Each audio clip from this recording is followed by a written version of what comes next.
은행 앱에서 연 4% 예금을 발견했습니다.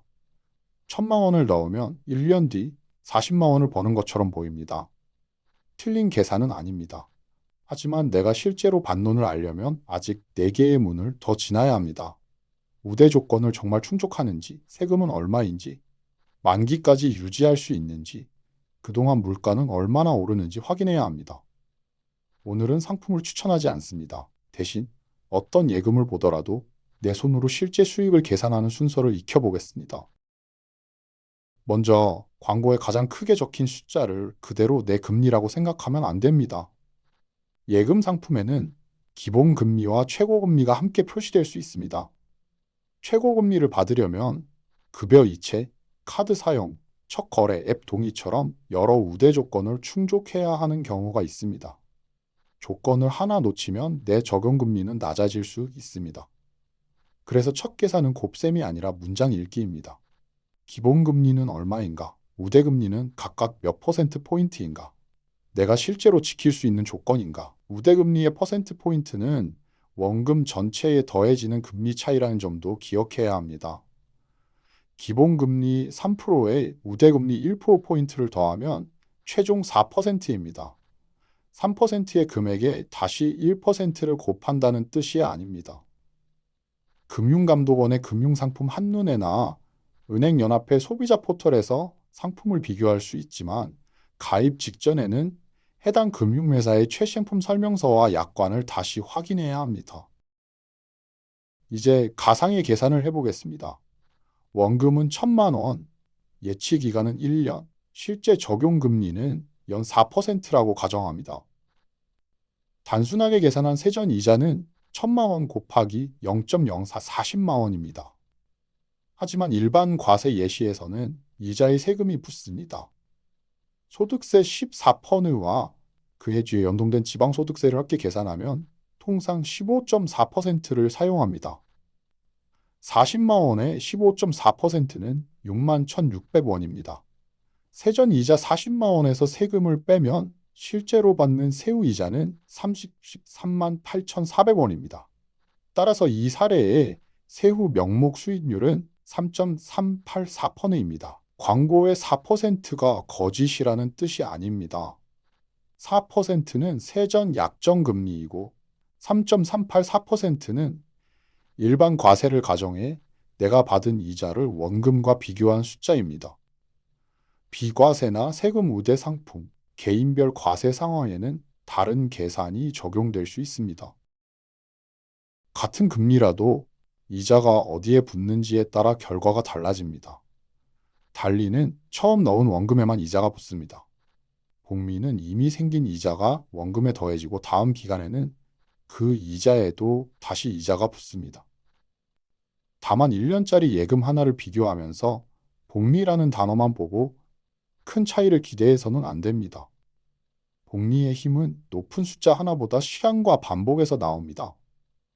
이자를 소비하지 않고 다시 넣는 기간이 길어질수록 차이가 커집니다.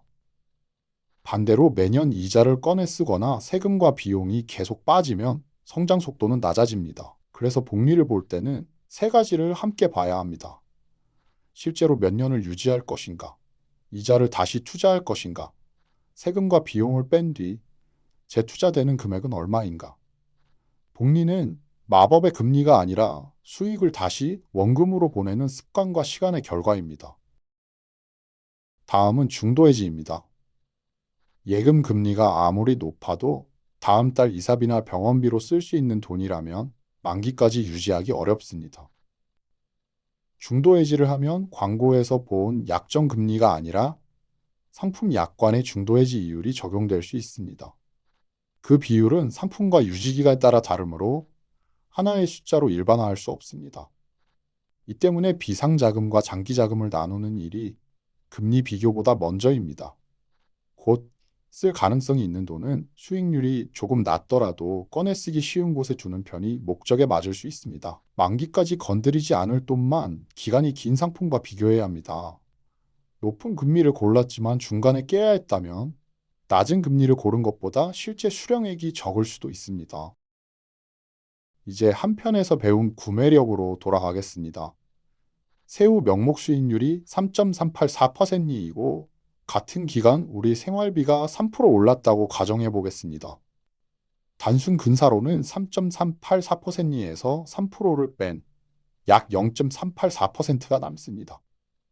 정확한 방식으로 계산하면 약 0.373%지만 처음 판단할 때는 세후 수익률과 물가가 거의 비슷하는 사실을 읽는 것이 더 중요합니다.